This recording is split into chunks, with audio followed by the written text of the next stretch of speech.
Welcome back guys. ನೀವು ನೋಡ್ತಿದ್ದೀರಾ engineering Kannada and ನಾನು ನಿಮ್ಮ ಚಂದನ್ ಗೌಡ. ನೀವು ಅನ್ಕೋತಿರ್ಬೋದು ಈ ರೀತಿಯ ಟಾಪಿಕ್ ನಾನು ಯಾಕೆ ಸಡನ್ ಆಗಿ ಚೂಸ್ ಮಾಡಿದೆ ಅಂತ ಹೇಳಿ. ನನ್ನ ಬೆಸ್ಟ್ ಫ್ರೆಂಡ್ ಲೈಫಲ್ಲೇ ಒಂದು ಇನ್ಸಿಡೆಂಟ್ ನಡೆದಿದೆ ರೀಸೆಂಟ್ ಆಗಿ. ಸೊ ಆ ಇನ್ಸಿಡೆಂಟ್ ಮೇಲೆ ಈ ವಿಡಿಯೋನ ನಾನು ಮಾಡ್ತಿರೋದು. ಸೊ ಆ ಇನ್ಸಿಡೆಂಟ್ ಏನು, ಆ ಇನ್ಸಿಡೆಂಟ್ ನಿಂದ ಏನ್ ಕಲಿಬಹುದು ಅಂಡ್ 10th ಮತ್ತೆ 12th ಮಾರ್ಕ್ಸ್ ಆಕ್ಚುಲಿ ನಿಮ್ಮ ಇಂಜಿನಿಯರಿಂಗ್ ಕೆರಿಯರ್ಗೆ ಇಂಪಾರ್ಟೆಂಟಾ ಅಂತ ಈ ವಿಡಿಯೋದಲ್ಲಿ ಡಿಸ್ಕಸ್ ಮಾಡ್ತಿದ್ದೀವಿ. ಸೊ ಈ ವಿಡಿಯೋನ ಎಂಡ್ ತನಕ ಸ್ಕಿಪ್ ಮಾಡದೆ ನೋಡಿ ಅಂಡ್ ನಿಮ್ಮ 10th ಯಾರಾದರೂ ಫ್ರೆಂಡ್ಸ್ ಇದ್ರೆ ಅಥವಾ ಜೂನಿಯರ್ಸ್ ಇದ್ರೆ ಅವ್ರಿಗೂ ಸಹ ಶೇರ್ ಮಾಡಿ ಅಂತ ಹೇಳ್ತಾ ಈ ವಿಡಿಯೋನ ಸ್ಟಾರ್ಟ್ ಮಾಡೋಣ. ಆ ಇನ್ಸಿಡೆಂಟ್ ಏನಪ್ಪಾ ಅಂದ್ರೆ, ನನ್ನ ಬೆಸ್ಟ್ ಫ್ರೆಂಡ್ ಇದ್ದಾನೆ, ಅವನ ಹೆಸರು ದರ್ಶನ್ ಅಂತ ಇಟ್ಕೊಳ್ಳೋಣ. ಸೊ ದರ್ಶನ್ಗೆ ಆನ್ ಕ್ಯಾಂಪಸ್ ಪ್ಲೇಸ್ಮೆಂಟ್ಸ್ ಬೇಕಾಗಿರುತ್ತೆ ನಮ್ಮ ಕಾಲೇಜ್ ಅವನು. ಸೊ ಇವಾಗ ಅವನೇನ್ ಮಾಡ್ತಾನೆ, ಒಂದು 10 ಕಂಪನಿಗೆ ಅಪ್ಲೈ ಮಾಡಿರ್ತಾನೆ, ಬಟ್ 10 ಕಂಪನಿಯಲ್ಲೂ ಅವನು ಶಾರ್ಟ್ ಲಿಸ್ಟ್ ಆಗಿರಲ್ಲ. ಸೊ ನಾನು ನಿಮ್ಗೆ ಹೇಳೋದಾದ್ರೆ ನನ್ನ ಎಕ್ಸ್ಪೀರಿಯನ್ಸ್ ಇಂದ ನಿಮ್ಮ ಫಸ್ಟ್ ರೌಂಡ್ ಏನಿರುತ್ತೆ ಅದು ಯಾವಾಗಲೂ ಆನ್ಲೈನ್ ಅಸೆಸ್ಮೆಂಟ್ ಅಥವಾ ಕೋಡಿಂಗ್ ಟೆಸ್ಟ್ ಇರುತ್ತೆ. ಸೊ ನೀವು ಇಂಟರ್ವ್ಯೂಗೆ ಹೋಗೋಕ್ಕೂ ಮೊದಲು ನೀವು ಕೋಡಿಂಗ್ ಟೆಸ್ಟ್ ನ ಫಸ್ಟ್ ಅಟೆಂಡ್ ಮಾಡಬೇಕಾಗಿರುತ್ತೆ. ಕೋಡಿಂಗ್ ಟೆಸ್ಟ್ ಇರ್ಬೋದು ಅಥವಾ ಅದರಲ್ಲಿ ನಿಮಗೆ ನಾರ್ಮಲ್ ಆಪರೇಟಿಂಗ್ ಸಿಸ್ಟಮ್ ಅಥವಾ ಕಂಪ್ಯೂಟರ್ ನೆಟ್ವರ್ಕ್ಸ್ ಈ ರೀತಿಯ ಕಂಪ್ಯೂಟರ್ ಸೈನ್ಸ್ ರಿಲೇಟೆಡ್ ಕ್ವಶನ್ಸ್ ಸಹ ನಿಮಗೆ ಕೇಳಿರ್ಬೋದು. ಬಟ್ ಆನ್ಲೈನ್ ಅಸೆಸ್ಮೆಂಟ್ ಅಂತೂ ಮಸ್ಟ್. ಸೊ ಆನ್ಲೈನ್ ಅಸೆಸ್ಮೆಂಟ್ ಎಲ್ಲದಕ್ಕಿಂತ ಟಫೆಸ್ಟ್ ರೌಂಡ್ ಅಂತಾನೆ ಹೇಳ್ಬೋದು. ಟಫೆಸ್ಟ್ ಯಾಕೆ, ಇಲ್ಲಿ ನಿಮ್ಮ ಸ್ಕಿಲ್ ಅಷ್ಟೇ ಇಂಪಾರ್ಟೆಂಟ್ ಅಲ್ಲ, ನಿಮ್ಮ ಸ್ಕಿಲ್ ಜೊತೆಗೆ ಲಕ್ ಸಹ ಇರಬೇಕು. ಲಕ್ ಇಲ್ಲ ಅಂದ್ರೆ ಆನ್ಲೈನ್ ಅಸೆಸ್ಮೆಂಟ್ ಏನಿದೆ ಅದು ಕ್ಲಿಯರೇ ಆಗಲ್ಲ. ಸೊ ಕ್ಲಿಯರೇ ಆಗಲಿಲ್ಲ ಅಂದ್ರೆ ನೀವು ಇಂಟರ್ವ್ಯೂಗೆ ಹೋಗೋಕ್ಕಾಗಲ್ಲ. ನೀವು ಎಷ್ಟಾದ್ರೂ ಪ್ರಾಜೆಕ್ಟ್ಸ್ ಮಾಡಿರಿ, ನೀವು Google summer of code clear ಮಾಡಿರಿ, ನೀವು ಇಂಟರ್ವ್ಯೂಗೆ ಹೋಗೋಕ್ಕಾಗಲ್ಲ. ಸೊ ಇದನ್ನ ನೆನ್ಪಿಟ್ಕೊಂಡಿರಿ. ಸೊ ದರ್ಶನ್ ಏನ್ ಮಾಡ್ತಾನೆ, ಇವಾಗ ಇನ್ನೊಂದು ಕಂಪನಿ ಬರುತ್ತೆ, ABC ಕಂಪನಿ ಅಂತ ಇಟ್ಕೊಳ್ಳೋಣ. ಸೊ ABC ಕಂಪನಿ ನಮ್ಮ ಕಾಲೇಜ್ಗೆ ಆನ್ ಕ್ಯಾಂಪಸ್ ಪ್ಲೇಸ್ಮೆಂಟ್ಸ್ಗೆ ಬರುತ್ತೆ. ದರ್ಶನ್ ಅದಕ್ಕೆ ಅಪ್ಲೈ ಮಾಡ್ತಾನೆ.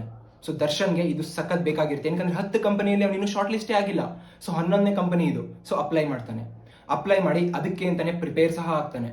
ಅಂಡ್ ಕೋಡಿಂಗ್ ಟೆಸ್ಟ್ ಬರುತ್ತೆ. ಕೋಡಿಂಗ್ ಟೆಸ್ಟ್ ಸಹ ಒಂದು ಕ್ಲಿಯರ್ ಆಗುತ್ತೆ, ಶಾರ್ಟ್ ಲಿಸ್ಟ್ ಆಗುತ್ತೆ. ಫಾರ್ ದ ಫಸ್ಟ್ ಟೈಮ್ ಅವನು ಕೋಡಿಂಗ್ ಟೆಸ್ಟ್ ಅಲ್ಲಿ ಶಾರ್ಟ್ ಲಿಸ್ಟ್ ಆಗಿದ್ದಾನೆ. ಓಕೆ, ಸೊ ಶಾರ್ಟ್ ಲಿಸ್ಟ್ ಆಗಿ ನೆಕ್ಸ್ಟ್ ಇಂಟರ್ವ್ಯೂ ರೌಂಡ್ಸ್ ನೀವೇನಾದ್ರೂ ಕೋಡಿಂಗ್ ಟೆಸ್ಟ್ ನ ಕ್ಲಿಯರ್ ಮಾಡಿದ್ರೆ ಇಂಟರ್ವ್ಯೂ ಸ್ವಲ್ಪ ಈಸಿ ಇರುತ್ತೆ. ಯಾಕೆಂದ್ರೆ ಕೋಡಿಂಗ್ ಟೆಸ್ಟ್ ಅಲ್ಲಿ ನಿಮಗೆ ಲಕ್ ಬೇಕಾಗಿರ್ಬೋದು, ಬಟ್ ಇಂಟರ್ವ್ಯೂಸ್ ಅಲ್ಲಿ ಲಕ್ ಬೇಡ. ಅಂಡ್ ನಿಮ್ಗೊಂದು ಹೇಳೋದಾದ್ರೆ ನನ್ನ ಬೆಸ್ಟ್ ಫ್ರೆಂಡ್ಗೆ ಸ್ಕಿಲ್ ಸಹ ಇದೆ. ಸೊ ಲಕ್ ಇಲ್ಲದೆ ಇರ್ಬೋದು, ಬಟ್ ಸ್ಕಿಲ್ ಇದೆ. ಸೊ ಅವನೇನ್ ಮಾಡ್ತಾನೆ, ಇನ್ನ 2 ದಿನ ಇರುತ್ತೆ ಇಂಟರ್ವ್ಯೂಸ್ಗೆ. ಸೊ ಕರೆಕ್ಟ್ ಆಗಿ ಪ್ರಿಪೇರ್ ಆಗ್ತಾನೆ, ಏನ್ ಓದ್ಕೋಬೇಕು, ಆ ಕಂಪನಿ ರಿಲೇಟೆಡ್ ಇಂಟರ್ವ್ಯೂ ಕ್ವಶನ್ಸ್ ಏನೇನು ಕೇಳಿದ್ದಾರೆ, ಸೊ ಅದೆಲ್ಲಾನು ಅವನು ಕರೆಕ್ಟ್ ಆಗಿ ಪ್ರಿಪೇರ್ ಆಗ್ತಾನೆ. ನಮ್ಮ ಕಾಲೇಜಲ್ಲಿ ಏನಿದೆ ಅಂದ್ರೆ, ನಾವು ಪ್ರೀವಿಯಸ್ ಇಯರ್ ಅಲ್ಲಿ ಯಾರ್ಯಾರು ಪ್ಲೇಸ್ ಆಗಿದಾರಲ್ಲ ಅವ್ರ ಹತ್ರ ಫೀಡ್ಬ್ಯಾಕ್ ತಗೊಂಡಿರ್ತಾರೆ, ಯಾವ ಕ್ವಶನ್ಸ್ ಕೇಳಿದ್ರು, ಹೇಗೆ ಇಂಟರ್ವ್ಯೂ ಪ್ರೊಸೆಸ್ ನಡೀತೆ, ಇದೆಲ್ಲ ಇರುತ್ತೆ. ಸೊ ಅದನ್ನ ಅವನು ಕರೆಕ್ಟ್ ಆಗಿ ಸ್ಟಡಿ ಮಾಡಿ ಅದ್ರ ಪ್ರಕಾರನೇ ಅವನು ಏನೇನ ಕಲ್ತ್ಕೋಬೇಕು ಅಂಡ್ ಹೇಗೆ ನಡ್ಕೋಬೇಕು ಇಂಟರ್ವ್ಯೂ ಅಲ್ಲಿ, ಇದೆಲ್ಲ ಕಂಪ್ಲೀಟ್ ಪ್ರಿಪರೇಷನ್ ಒಂದು ಆಗಿರುತ್ತೆ. ಸೊ ಇಂಟರ್ವ್ಯೂ ಡೇ ಬರುತ್ತೆ. ಸೊ ಅವನು ಕಾಲೇಜ್ಗೆ ಹೋಗ್ತಾನೆ. ಕಾಲೇಜಲ್ಲಿ ಫೇಸ್ ಟು ಫೇಸ್ ಇಂಟರ್ವ್ಯೂಸ್ ಇರುತ್ತೆ. ಸೊ ಒಂದು ರೂಮಲ್ಲಿ ಕೂರಿಸ್ತಾರೆ ನಮ್ಮ ಇಂಟರ್ವ್ಯೂಗೂ ಮೊದಲು, ಯಾರ್ಯಾರು ಶಾರ್ಟ್ ಲಿಸ್ಟ್ ಆಗಿರ್ತಾರೆ ಕೋಡಿಂಗ್ ಟೆಸ್ಟ್ ಅಥವಾ ಆನ್ಲೈನ್ ಅಸೆಸ್ಮೆಂಟ್ ಅಲ್ಲಿ ಅವ್ರನ್ನ. ಸೊ ಕೂತಿರ್ತಾನೆ ಅಂಡ್ ಎಲ್ಲಾರ್ದು ಇಂಟರ್ವ್ಯೂ ಆಗ್ತಾ ಇರುತ್ತೆ. ಅಂಡ್ ಇವಾಗ ನೆಕ್ಸ್ಟ್ ಅವನದು ಚಾನ್ಸ್ ಬರುತ್ತೆ ಅಂತ ಹೇಳಿ ಪ್ಲೇಸ್ಮೆಂಟ್ ಸೆಕ್ರೆಟರಿ ಬಂದು ಹೇಳ್ತಾರೆ ಅಂತ ಹೇಳಿ ಎದ್ ನಿಂತ್ಕೋತಾನೆ. ಅಂಡ್ ದರ್ಶನ್, ನಿಮ್ಮ 10th ಮಾರ್ಕ್ಸ್ ಬಂದು 74% ಇದೆ, ಬಟ್ ನಮ್ಮ ಕಂಪ್ನೀಸ್ ರಿಕ್ವೈರ್ಮೆಂಟ್ ಇರೋದು 75%. So you cannot proceed with the further rounds. Thank you for applying. So ಕೇಳಿದ್ರಲ್ಲ, 74% ಅಂಡ್ 75%, 1% ಡಿಫ್ರೆನ್ಸ್ ಇಂದ ನನ್ನ ಫ್ರೆಂಡ್ಗೆ ಇಂಟರ್ವ್ಯೂ ಅಟೆಂಡ್ ಮಾಡೋಕ್ಕೆ ಬಿಡಲ್ಲ. ಅಂಡ್ ಇವತ್ತಿಗೂ ಇನ್ನೂ ಅವನು ಪ್ಲೇಸ್ ಆಗಿಲ್ಲ. ಸೊ ಮುಂದೆ ಆಗ್ಬೋದು, ಬಟ್ ಇನ್ನೂ ಪ್ಲೇಸ್ ಆಗಿಲ್ಲ. ಸೊ ಈ ಸ್ಟೋರಿಯಿಂದ ನೀವೇನು ಕಲಿಬೋದು ಅಂತ ಇದ್ರೆ, ನೀವು 10th ಅಲ್ಲಿ ಅನ್ಕೊಂಡಿರ್ಬೋದು ಇಂಡಿಯನ್ ಎಜುಕೇಶನ್ ಸಿಸ್ಟಮ್ ಇಂದ ಏನೂ ಯೂಸ್ ಇಲ್ಲ, ನಾನು ನಂದೇ ಒಂದು ವೇಲ್ ಬರ್ತೀನಿ ಅಂತ. ಆ ಥರ ಆಗೋದು 1% ಜನಕ್ಕೆ ಮಾತ್ರ. ಅಂಡ್ ನಿಮ್ಗೆ ಅದಕ್ಕೆ ಮತ್ತೆ ಲಕ್ ಇರಬೇಕು. ಲಕ್ ಇಲ್ಲ ಅಂದ್ರೆ ಅದು ಸಹ ಆಗಲ್ಲ. ಸೊ ಅದಕ್ಕೆ ಏನು ಹೇಳ್ತೀನಿ ಅಂದ್ರೆ, 10th ಅಲ್ಲಿ ಅಂಡ್ ನಿಮ್ಮ 12th ಅಲ್ಲಿ ಮಾರ್ಕ್ಸ್ ಏನು ತೆಗಿತಿದ್ದೀರಾ ಅದು ಸಖತ್ ಇಂಪಾರ್ಟೆಂಟ್ ಆಗಿರುತ್ತೆ.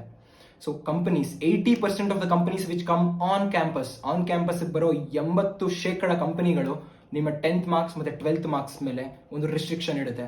75% ಕೆಳಗಿದ್ರೆ ನಿಮಗೆ ಇಂಟರ್ವ್ಯೂ ಸಹ ಬಿಡಲ್ಲ. 75% ಕೆಳಗಿದ್ರೆ ನಿಮಗೆ ಕೋಡಿಂಗ್ ಅಸೆಸ್ಮೆಂಟ್ ಸಹ ಬಿಡಲ್ಲ. ಸೊ ಇದೇನು ನೀವಿದ್ರೆ ಏನು ಅನ್ಕೋತಿದ್ದೀರಾ? ಸೊ ನೀವು ಅನ್ಕೋತಿರ್ಬೋದು, ನನಗೆ 10th ಮಾರ್ಕ್ಸೇ ಬೇಡ, ನಾನು ಇವಾಗ ಆಟ ಆಡ್ಕೋತೀನಿ, ಇಂಜಿನಿಯರಿಂಗ್ ಅಲ್ಲಿ ಓದ್ತೀನಿ, ಇಂಜಿನಿಯರಿಂಗ್ ಅಲ್ಲಿ ಕೋಡಿಂಗ್ ಕಲಿತೀನಿ, ಡೇಟಾ ಸ್ಟ್ರಕ್ಚರ್ಸ್ ಕಲಿತೀನಿ, ನಾನು ಮುಂದೆ ಯಾವ್ದಾದ್ರು ಅಂದ್ರೆ ಓಪನ್ ಸೋರ್ಸ್ ಕಾಂಟ್ರಿಬ್ಯೂಷನ್ಸ್ ಮಾಡ್ತೀನಿ, ಹೋಗ್ತೀನಿ ಅಂತ ಹೇಳಿ. ಸೊ ನೀವು ಮಾಡ್ಬೋದು, ಅದು ಸಹ ಒಂದು ಪಾತ್ ಇದೆ. ಸೊ ಆ ಪಾತು ಸಖತ್ 1% ಜನಕ್ಕೆ ಮಾತ್ರ. ಅಂಡ್ ವಿತ್ ಲಕ್ ಇರಲೇಬೇಕು. ಇಂಥ ನೀವು ರೂಟ್ ತಗೊಳ್ತಿದ್ದೀರಾ ಅಂದ್ರೆ ಲಕ್ ಇರಲೇಬೇಕು. ಬಟ್ ನೀವು ಕನ್ವೆನ್ಷನಲಿ ಹೋಗಬೇಕು, ಆನ್ ಕ್ಯಾಂಪಸ್ ಪ್ಲೇಸ್ಮೆಂಟ್ಸ್ ತಗೋಬೇಕು ಅಂಡ್ ಒಳ್ಳೆ ಕಂಪನಿಯಲ್ಲಿ ಪ್ಲೇಸ್ ಆಗಬೇಕು ನೀವು 4 years ಇಂಜಿನಿಯರಿಂಗ್ ಆದ್ಮೇಲೆ ಅಂತ ಇದ್ರೆ, ನಿಮ್ಮ 10th ಮತ್ತೆ 12th ಮಾರ್ಕ್ಸ್ ಏನಿದೆ ಅದನ್ನ ಕರೆಕ್ಟಾಗಿ ನೋಡ್ಕೊಳ್ಳಿ. ಅಂಡ್ ನಿಮ್ಮ ಇಂಜಿನಿಯರಿಂಗ್ CGPA ಸಹ ಇಂಪಾರ್ಟೆಂಟ್ ಆಗುತ್ತೆ ಆನ್ ಕ್ಯಾಂಪಸ್ ಪ್ಲೇಸ್ಮೆಂಟ್ಸ್ಗೆ ಹೋಗ್ತಾ ಇದ್ರೆ. ಆಫ್ ಕ್ಯಾಂಪಸ್ ಯಾರು ಕೇಳಲ್ಲ, ಲೈಕ್ ನಿಮಗೆ ಒಂದು 7-6 ಮೇಲೆ ಇದ್ರೆ ನೀವು 6 ಮೇಲೆ ಇದ್ದಂಗೆನೆ. ಅಂಡ್ ಇಲ್ಲೂ ಆನ್ ಕ್ಯಾಂಪಸ್ ಅಲ್ಲೂ ಇಂಜಿನಿಯರಿಂಗ್ CGPA ಅಷ್ಟು ಇಂಪಾರ್ಟೆಂಟ್ ಆಗಲ್ಲ, ಯಾಕಂದ್ರೆ ಇಂಜಿನಿಯರಿಂಗ್ ಅಲ್ಲಿ ಎಲ್ಲ ತೆಗ್ದಿರ್ತೀರಾ, 8.5 ಎಲ್ಲ ತೆಗ್ದಿರ್ತೀರಾ. ಬಟ್ 10th ಅಲ್ಲಿ ನೀವು ಮೋಸ್ಟ್ಲಿ ಓದ್ತಿಲ್ಲದೆ ಇರ್ಬೋದು ಅಥವಾ ಎಂಜಾಯ್ ಮಾಡ್ಕೊಂಡು ಟೈಮ್ ಸ್ಪೆಂಡ್ ಮಾಡಿರ್ಬೋದು. ಸೊ 80% ಆಫ್ ದ ಕಂಪನೀಸ್ ನಿಮಗೆ 75% ಅಥವಾ 85% ಸ್ವಲ್ಪ ಜನ 90% ಕೇಳೋರು ಸಹ ಇದ್ದಾರೆ. ಸೊ 90% ಕೆಳಗಿದ್ರೆ ನಿಮ್ಮನ್ನ ಅಟೆಂಡ್ ಮಾಡೋಕ್ಕೆ ಬಿಡಲ್ಲ. ಸೊ ಈ ರೀತಿಯ ಎಲ್ಲ ಪ್ರಾಬ್ಲಮ್ಸ್ನ ಅವಾಯ್ಡ್ ಮಾಡಬೇಕು ಅಂದರೆ 10th ಆ್ಯಂಡ್ 12th ಕರೆಕ್ಟಾಗಿ ಓದ್ಕೊಳ್ಳಿ. ಆ್ಯಂಡ್ 12th ಮಾರ್ಕ್ಸ್ ನಿಮ್ಮ ಕಾಲೇಜ್ನ ಸಹ ಡಿಸೈಡ್ ಮಾಡುತ್ತೆ. ಆ್ಯಂಡ್ ನಿಮ್ಮ ಕಾಲೇಜು ನಿಮ್ಮ ಆನ್ ಕ್ಯಾಂಪಸ್ ಪ್ಲೇಸ್ಮೆಂಟ್ನ ಸಹ ಡಿಸೈಡ್ ಮಾಡುತ್ತೆ. ಸೊ ಅದು ಸಹ ತುಂಬಾ ಇಂಪಾರ್ಟೆಂಟ್. ಆ್ಯಂಡ್ ನೀವು ಮಾಸ್ಟರ್ಸ್ಗೆ ಹೋದ್ರೂ ಸ್ವಲ್ಪ ಕಾಲೇಜಸಲ್ಲಿ ನಿಮ್ಮ 10th ಮತ್ತು 12th ಮಾರ್ಕ್ಸ್ ಮತ್ತೆ ಬರುತ್ತೆ.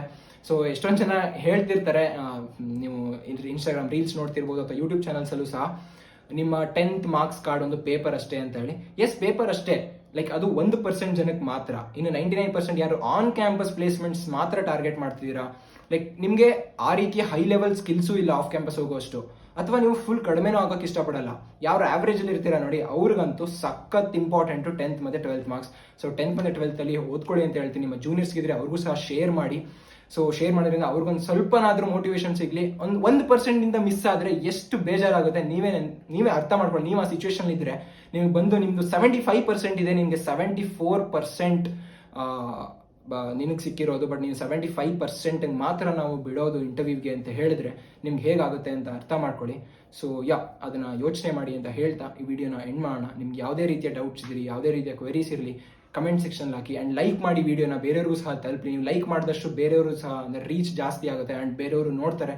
ಆ್ಯಂಡ್ ಅವ್ರದ್ದು 10th ಮತ್ತು 12th ಮಾರ್ಕ್ಸ್ ಜಾಸ್ತಿ ಆಗಲಿ ಅಂತ ಹೇಳ್ತಾ ಈ ವಿಡಿಯೋನ ಮುಗಿಸೋಣ ಗೈಸ್. Thank you.